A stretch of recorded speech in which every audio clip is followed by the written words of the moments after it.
салом тамошобинони гиромӣ, хайрамақдам мекунем шуморо ба канали мо, канали Бузургмеҳр Ёров Foundation ва ман Ҷамшед Ёров ҳастам, ҳуқуқшинос. дар ин навбат мо мехоҳем яке аз мавзӯъҳои хеле ҳам муҳим, яке аз мавзӯъҳои баҳсбарангез на танҳо дар ҷомеаи шаҳрвандии Тоҷикистон, балки дар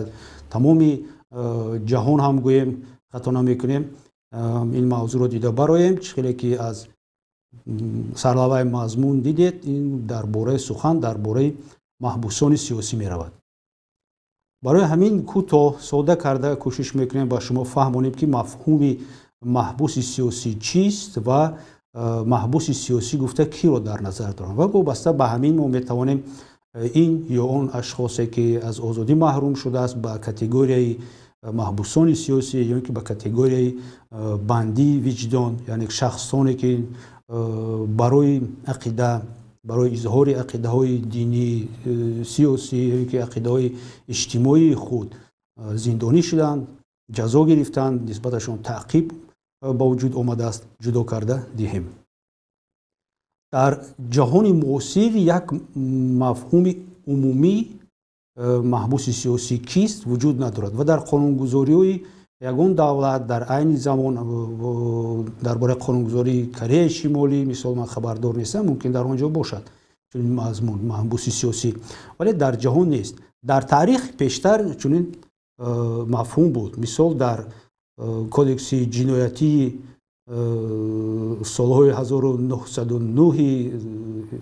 империяи Русия, положения политических заключенных гуфта чунин як қайд шуда буд ки фалон гурӯҳи шахсон ҳамчун маҳбуси сиёсӣ номида мешаванд. бинобар фаъолияти онҳо бар зидди ҳукумат, бар зидди ҳамон системаи подшоҳӣ ҳамон давра. айни ҳол дар ягон қонунгузории ҷаҳон ин чиз нест ва дар аввал айни ҳолам бо як чизро ба хотири шумо овардани ҳастам дӯстон ки дар соли 2016 вақте ки Зариф Ализода ваколадор оид ба ҳуқуқи инсон буд дар Тоҷикистон, дар посухи яке аз хабарнигорон дар бораи вазъи маҳбусони сиёсӣ чунин гуфта буд ки дар Тоҷикистон маҳбусони сиёсӣ вуҷуд надоранд, сабаби он ки чунин мафҳум дар он ҷо дар қонунгузории Тоҷикистон вуҷуд надорад, яъне мавҷудияти маҳбусони сиёсиро дар Тоҷикистон рад кард. ва агар шумо то охир барномаи моро тамошо кунед, пайгирӣ кунед, дар охир мо ба шумо як ҳуҷҷати расмие ки ба мо аз тарафи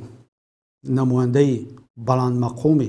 прокуратураи генералии ҷумҳурии Тоҷикистон, муовини якуми прокурори генералӣ Ҳикматуллозода А омадааст, нишон медиҳем ва шумо худатон мебинед ки ҳукумати ҷумҳурии Тоҷикистон аллакай як сол пеш чунин мафҳумро, яъне ки вуҷуд доштани маҳбусони сиёсиро эътироф кардааст ва аз ин пас дигар ягон имконият, ягон баҳонае ки гӯё маҳбуси сиёсӣ дар Тоҷикистон вуҷуд надорад, онҳо бояд истифода набаранд, чунки яке аз прокурорҳои баландмақоми Тоҷикистон онро эътироф кардааст ва посухи расмӣ дар мактуби расмӣ, дар бланкаи расмӣ ба унвони мо расонидааст. инак маҳбуси сиёсӣ чист? дар ин мавзӯъ ман чӣ хеле ки гуфтам аз аввал як фикри муайян дар ҷаҳон вуҷуд надорад ва ҳар як ҳуқуқшинос фикри худашро дорад, ҳар як ташкилоти ҷамъиятӣ, ташкилоти ҳифзи ҳуқуқ як мавқеи муайяни худро дорад, вале дар умум ба як хулосае омада ҳастанд ки маҳбуси сиёсӣ чист. якум ин мафҳумро мисол сардори ҳамонвақтаи ташкилоти байналмилалӣ Amnesty International пайдо кард, ҳамин мафҳумро истифода бурд ва дар ҷаҳон ин паҳн гашту рафта нисбати ашхосе ки бо сабабҳои сиёсӣ, бо ҳамон тақозоҳои сиёсӣ ё ин ки барои пуштибонӣ кардан аз мавқеи иҷтимоияш, динияш, эътиқодҳояш аз тарафи ҳукумат, бо вайрон кардани қонунгузории ҷумҳурии давлатҳояшон, бо вайрон кардани он талаботҳои байналмилалие ки давлат эътироф кардааст, паймони байналмилалӣ мисол оид ба ҳуқуқҳои фитрӣ ва сиёсӣ, эъломияи ҳуқуқи башар парвандаи онҳоро дида мебаромаданд, ҳамон ашхосро кӯтоҳ карда гӯем маҳбуси сиёсӣ меноманд. вале пеш аз оғози ҳамин барнома мо бо яке аз ҳуқуқшиносони маъруфи Тоҷикистон, бо сиёсатмадор, бо фаъоли ҷомеаи шаҳрвандӣ, профессори соҳаи ҳуқуқ Шокирҷон Ҳакимов дар алоқа шудем ва вобаста ба ҳамин мавзӯи худамон якчанд савол додем ва айни ҳол мехостам ки аввал шумо мафҳуми маҳбуси сиёсӣ кист ва киро маҳбуси сиёсӣ меноманд. аз суханони худи ҳамин ашхоси маъруфи Тоҷикистон, ҳуқуқшинос профессор Шокирҷон Ҳакимов посух гиред. инак саволи якуми мо ба Шокирҷон Ҳакимов ҳамин аст ки маҳбуси сиёсӣ кист ва киро метавон маҳбуси сиёсӣ номид? марҳамат, ҷавоби профессорро гӯш кунед. زمان و با در نظر داشت تجربه بعضی دولت ها ضرورت به میان آمد که سازمان ملل متحد به طور رسمی در صنعت های مربوطه و مفهوم محبوس سیاسی را مشخص کند و همچون معیار معین نیز نماید و من بعد این معیار قسم ترکیبی بعض اسناد حقوقی بین المللی شد، از جمله اعلامیه حقوق بشر. ولی باید تاکید نمایم که خود اعلامیه و طبیعت حقوقی آن خصوصیت حتمی ندارد برای اجرا و تطبیق از جانب کشورهای اعضای سازمان ملل متحد، با وجود آنکه یکی از شرطهای مهم استراتژی پذیرفتن به عضویت سازمان ملل متحد نه تنها اعتراف آیین‌نامه، اینچنین اعتراف اعلامیه حقوق بشر نیز بوده است. با مرور زمان و بعد بحث و مناظره های طولانی بعد از 18 سال قبول شدن اعلامیه حقوق بشر، دو معاهده یا خود کنونسیه قبول گردید و بعد از طبق ترتیب مقرر نموده سازمان ملل متحد از جانب شماره معین دولت‌های اعضا اعتراف شدن و به تصویب رسیدن، یعنی راتیفیکاسیون شدن آن گرفتند که معیارهای مربوطه این دو معاهده، یعنی نه که کنونسیون آید به حقوق‌های شهروندی و سیاسی و دیگر کنونسیون آید به حقوق‌های اجتماعی و فرهنگی می باشد را رعایت کنند. یعنی وقتی که شهروند اگر شکل دولتش جمهوری نوبسته از اداره پرزیدنتی یا پارلمانی یا تبعه، یعنی شکل اداره مونارخی نوبسته از مطلق و محدود بودنش، اگر با فعالیت‌های سیاسی مشغول باشد یا شخصیت اعتراف گردیده در نهادهای مربوطه جامعه شهروندی، یعنی اتحادیه ژورنالیستان یا دیگر انتلکتوال ها یا سازمان های الटरनेटिवی علمی یا به خصوص احزاب سیاسی یا تشکل های دیگر سیاسی در شکل جنبش ها و غیره باشد، برای عقیده، اعتقاد و تدریجاً رسیدن به هدف های سیاسی و از جمله تنقید کردن فعالیت دولت نباید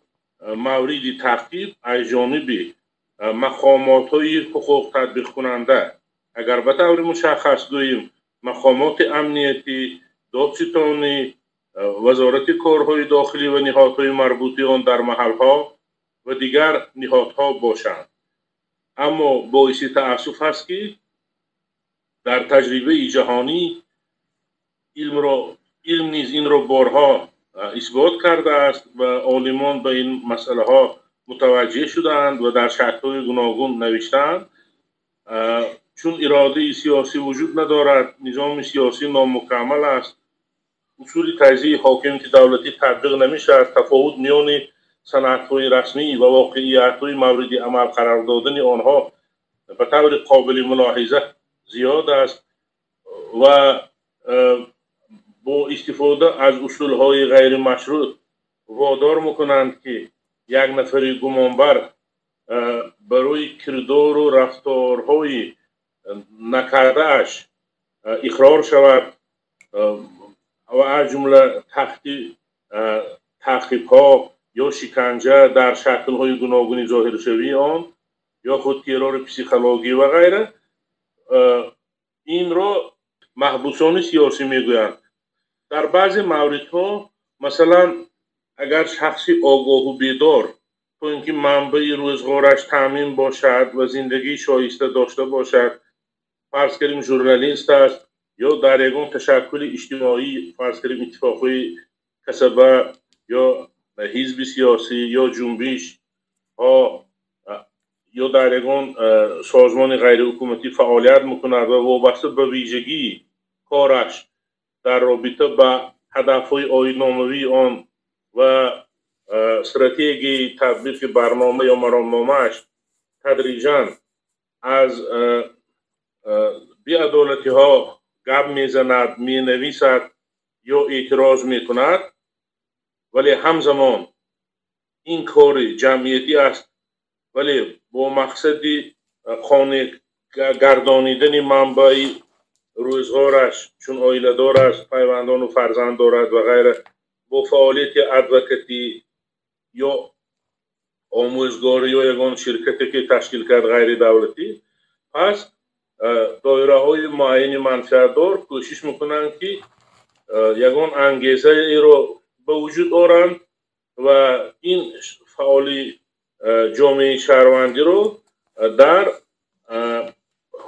نه تنها حقوق ویران کنی ماموری، اینچنین ویران کردن قانون ها یا کرداری که در ترکیب آن گویا جنایت باشد ایدار میکنند و مورد شکنجه قرار میدهند، از جمله ترور پسیکولوژی و نسبتش پرونده نیز آغاز میکنند و در بعضی موردها باعث تأسف است که به ایرادهای نمایندگی سازمان امنیت و همکاری در اروپا یا اتحاد اروپا یا دیگر نهادهای مربوطه بین المللی که حقوق انسان را پیگیری میکند و حسابات های آن باعث تشکل افکار بین المللی است، این کار میکنند، نادیده میگیرند و اون شخصی فعال را به زندان روانه میکنند و همین گونه بی‌اعتنایی باعث پستر شدن اعتبار بین المللی کشور مشخص نیست میشود و ضمن سرمایه جدا کردن یا برقرار نمودن رابطه و گسترش مناسبت سازمان مالیوی جهانی یا دولت مشخصی پر اقتدار اقتصادی با این یا این کشور بدون شک این به اینابت گرفته می شود. تشکر میکنیم از استاد درباره تفسیر. در اینجا باز یک چیز دیگر رو من علاوه کردنی هستم و میخواهم که تماشابینان گرامی این رو فهمند بینن. سخن درباره آن است که کسی رو محبوس سیاسی مینامند، این نه فقط معنای اون رو دارد که این شخص وابسته به فعالیت سیاسی خودش زندانی شده است. در اینجا سیاسی، همین عباره سیاسی بیشتر به عمل مقامات دخل دارد، یعنی که با عامل‌های سیاسی، با سبب‌های سیاسی، با سبب‌های استوار ماندن در حاکمیت، با سبب‌های خواهش موجود بودن در همون یگان شاخه حاکمیت تا اینکه اداره کرده توانند یگان چیز دسترسی به یگان مال و مالکیت و امکانیت ها داشته باشند، اشخاصی که برای همین را تطبیق کردن، برای سیاستی پیشگرفته همین مقامات که دولت خلل میرساند زندانی کرده می شود. همچون یکی از فعال جامعه شهروندی، مثال سردار یگان پروفسیوس که درباره اتفاق جمعیت اتفاق کسبه مثال برای بهبودی کارگرانشان کوشش میکند، اعتراض ها بیان میکند، مکتوب می نویسد، یگان تظاهرات برپا میکند. این اشخاص همچون یک شخصی ضررناک برای جامعه با هر یک بهانه بافته میتوانند که آن را زندانی کنند. این گونه اشخاص را نیز محبوس سیاسی نامیدن ممکن است. ولی باز یک چیز دیگر رو قید کردنی هستم که الکی در سال 2012 سال اسامبله پارلمنتی شورای اروپا پسه یک رزولوسیون برآوردگی است با رقم 1900 از 2012 سال که در آن کوتاه مفهوم محبوس سیاسی کی هست آورده شده است و آن رو من به شما میفهمونم. ببینید در این اسامبله در همین رزولوسیونش خلاصش آورده است که چنین اشخاص را ممکن است که محبوس سیاسی اعتراف کرد اگر در حالت بازداشت شدن آنها محدود کردن آنها از آزادی چنین کریتریا ها یعنی که چنین عامل ها دیده شود. یکم اگر پرونده آنها و بازداشت شدن آنها با ویران کردن طلبات و معیارهای بین المللی که دولت اعتراف کرد از قبیل پیمانهای اعتراف شده، پیمان بین المللی اوید به حقوقهای فطری و سیاسی، پیمان بین المللی اوید به حقوقهای اجتماعی، پیمان اعلامیه حقوق بشر مثال، اگر در بررسی پرونده آنها در وقت بازداشت آنها دقیقانه همین طلباتی که دولت به ذمه گرفته است ویران کرده شود. مثال کدام طلبات ها ویران کرده می شوند؟ محدود کردن این اشخاص با یاری حقوقی، مدت طولانی به این آدم ادوکات داده نمی شود، امکانیت واخوری یک به یک به محدود جداگانه ادوکات با زیر حمایش داده نمی شود. پرونده هر چندی که هم کشاد اعلام کرده شود ولی اشتراک جمعیت در این پرونده غیر امکان هست. حکومت مقامات های قدرتی درباره پرونده یگان اطلاع نمیتن، هر چندی که وظیفه دار هستند با درخواست چه ژورنالیستان، با درخواست خودی ادوکات، با درخواست خشتاباری آنها یا که با درخواست جامعه شهروندی درباره هر یک پرونده ای که یک پرسد و صدا هست یک معلوماتی هست که همین اشخاص همین فعال جامعه شهروندی برای چی زندانی شده است، برای چی بازداشت شده است، با کدام مدت نسبت به پرونده آغاز شده است، رفتی پرونده سودی چگونه هست، اونها یگان خبر نمیدهند، پنهانکاری میکنند. این یکی از عامل های همین میشود که شخص رو ممکن است اعتراف کرد که او محبوس سیاسی است. دوم کریتریا و عامل که نشان میدهد که کی محبوس سیاسی حساب می شود این خصوصیت های آشکارای سیاسی داشتن عیبنامه می باشد. یعنی که صنف حاکمیت مقامات قدرتی همین حاکمیت که در سر قدرت هست مخالف سیاسی خود را با هر یک بهانه می تواند که از راه بیراه کند. مثال در رفت انتخابات، پیش از انتخابات بنابر سبب آن که میدانند که رأی زیادی را میگیرند و در نتیجه این حزب این گروه اشخاصی که عین حال در حکومت از وظیفه میروند نسبتشان ممکن یگان چاره‌های دیگر تطبیق کرده شود. با همین راه از موجود بودن قوت، از موجود بودن سیستم دولتداری استفاده برده با عامل های سیاسی این اشخاص رو همچون یک اکستریمیست تروریسم همکار با یگان گروه اکستریمیستی تروریستی عیبدار کرده زندانی میکنند. اگر عامل سوم آن است که مقامات برای عمل یک خیله به هر گونه اشخاص انتخاباً جزا میدهد. مثال فعال جامعه شهروندی بازداشت کرده می شود، فرض میکنیم برای قلابی و قلاب بازداشت کرده می شود برای قلابی. قلابی عادی میگیرد 7 سال 8 سال ولی آدمی که فعال جامعه شهروندی بود با همین عیب با قلابی 20 سال 25 سال میگیرد. یعنی که انتخاباً جزا داده می شود. ما در تاجیکستان مثال آورده می توانیم که چنین حالت ها بودند که برای صادر کردن جنایت یک خیل آدمان نه فقط جزا نمی گرفتند، عموما جریمه پدر و مادرشان رو میکردند یا اینکه پرونده آنها کوالیفیکاسیا بندوبستی ماده اونها دیگر کرده میشد و اونها در آزادی می بودند و دیگرشون در زندان. مثال میتونیم آورده برادری سعید فتاح رو که با جرم قلابی دستگیر کرده شد برای گرفتن 600,000 دلار با جریمه آزاد کرده می شود و برادر من بزرگ مهریارов بازداشت کرده می شود و بالاخره او رو 28 سال زندانی کردند. اگر در رفتار و کردار مقامات قدرتی و حاکمیت جهتی علامت‌های انتخاباً جزا دادن اشخاص وابسته از فعالیت اجتماعی او، فعالیت سیاسی او دیده شود، چنین اشخاص را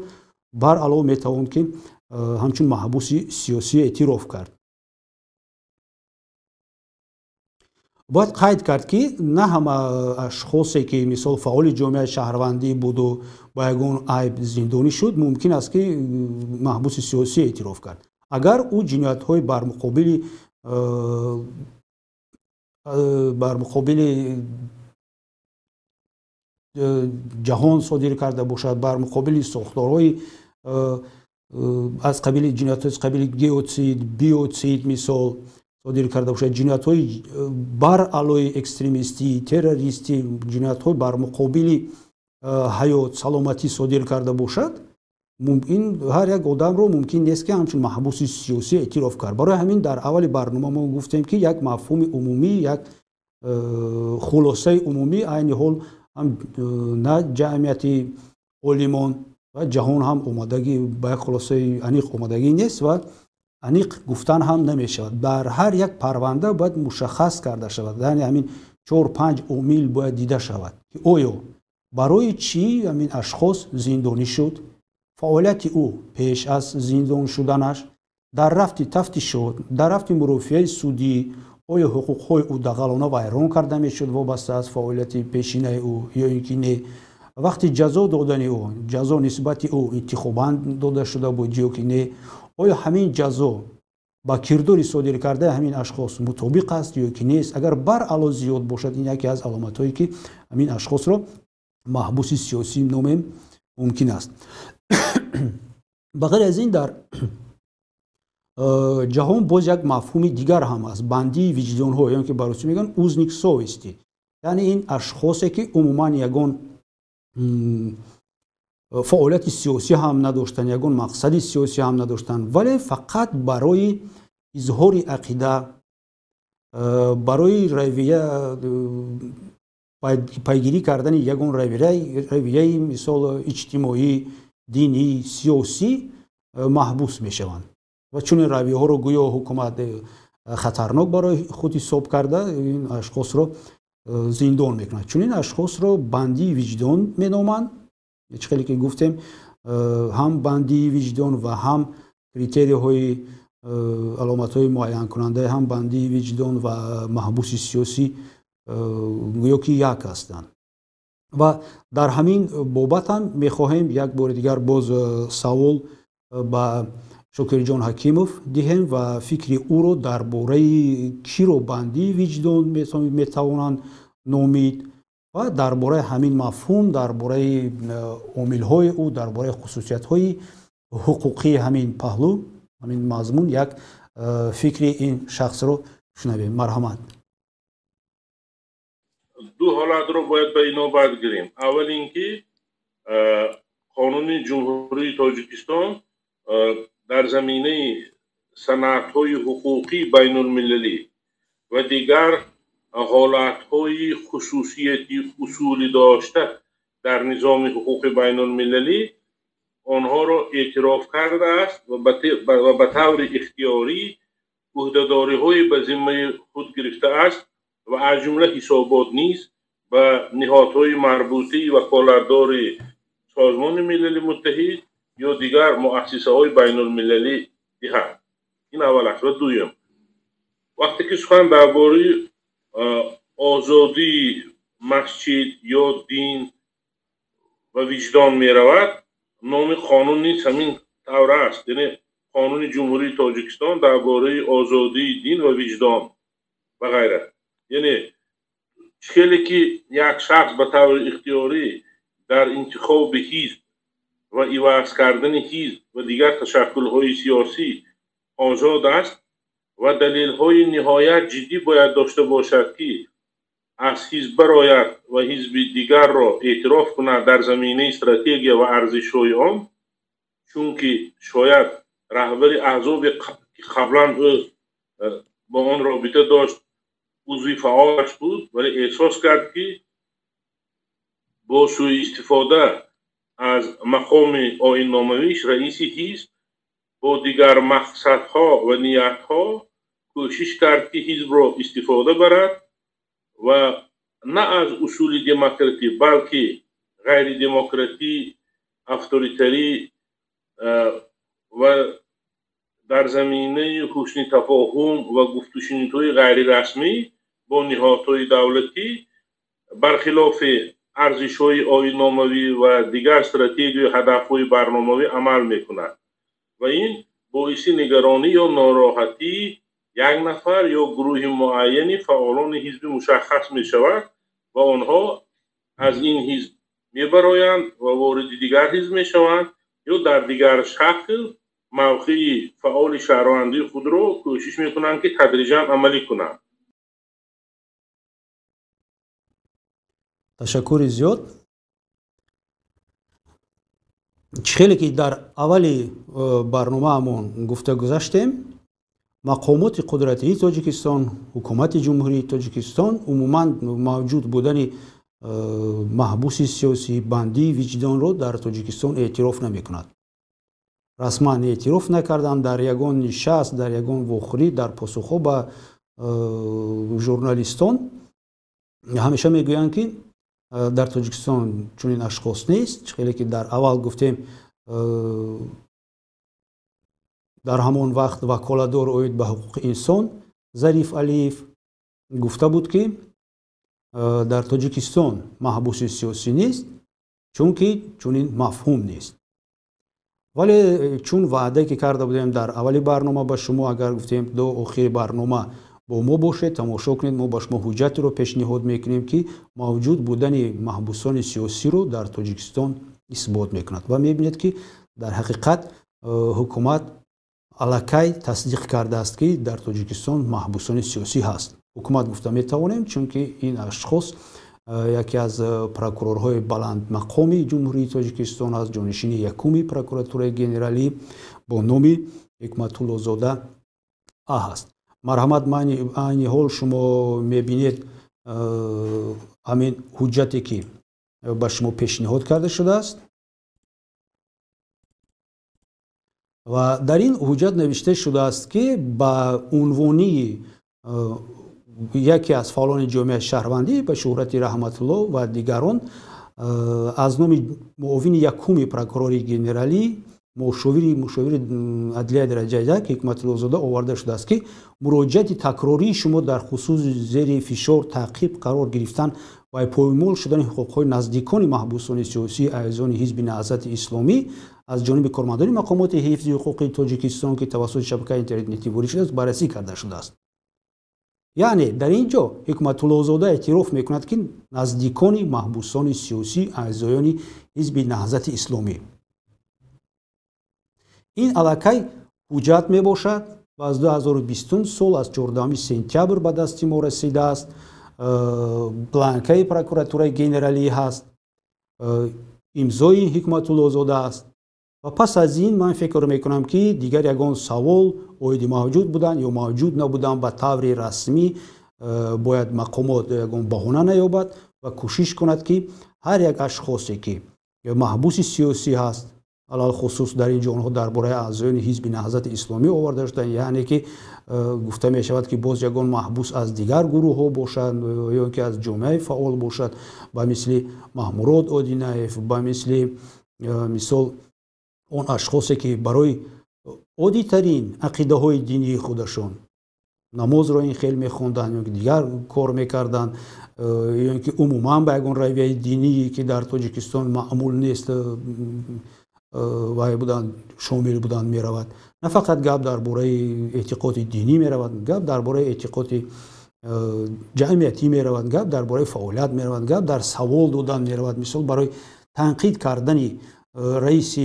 نوحیه رشت نسبت یگان کس باید پرونده آغاز کرده نشود. برای تنقید باید سنجش شود و اگر برای تنقید همین آدمی بالا مقام پرونده مساعدت کنند برای آغاز کردن پرونده نسبت تنقید کننده، این علاقه خصوصیت اون رو نشان میدهد که این شخص علاقه تعقیب کننده سیاسی حسابیده می شود، بندی وجدانی حسابیده می شود اگر او رو بازداشت کنند و حبس کنند. چخیل که ما دیدیم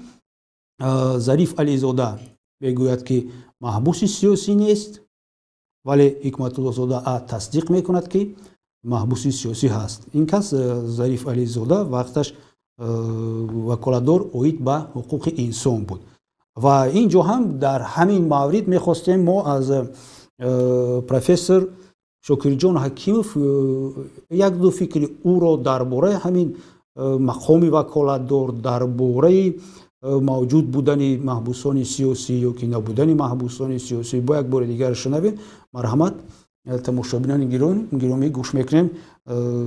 شکرجان حکیموف در این باره چی میگوید. در کودکس جنایتی یا قانونگذاری کیفری و دیگر سندهای حقوقی و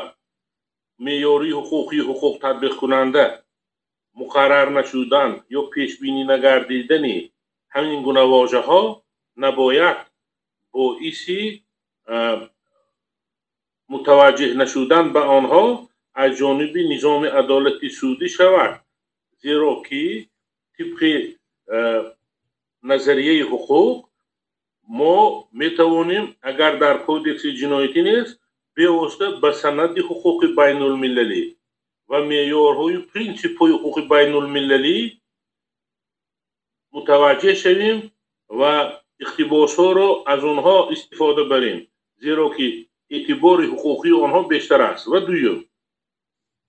ایندیکاتورها و کریتریاهای معین کننده همون عباره هایی که ظریف علیزاده هنگام بودنش در مقام وکالتدار عاید به حقوق انسان این کار کرد، این نادرست است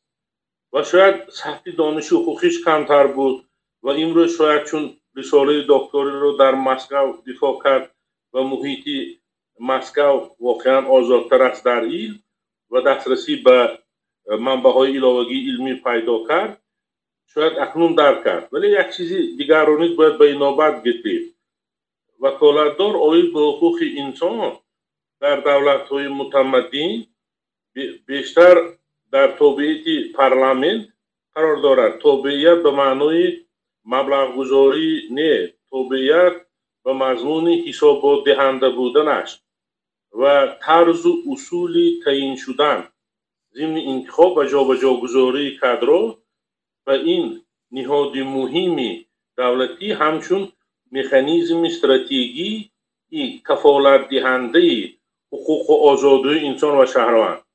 باعث تأسف است که ترتیب مقرر نموده قانونگذاری تاجیکستان این را انکار میکنه و از لحظه تأسیس و تعیین کادرها با در نظر داشت انتخاب و جاگذاری سیاست کادرها در این نهاد خیلی مهم آنها متعلق به نظام مقامات اجرایی می باشند. سپاسگزار میشویم از شکرجان حکیموف برای چنین تفسیر کردن بسیار وسیع تفسیر کردن این موضوع برنامه ما. خیلی هم مفید بود من فکر میکنم. و در اخیر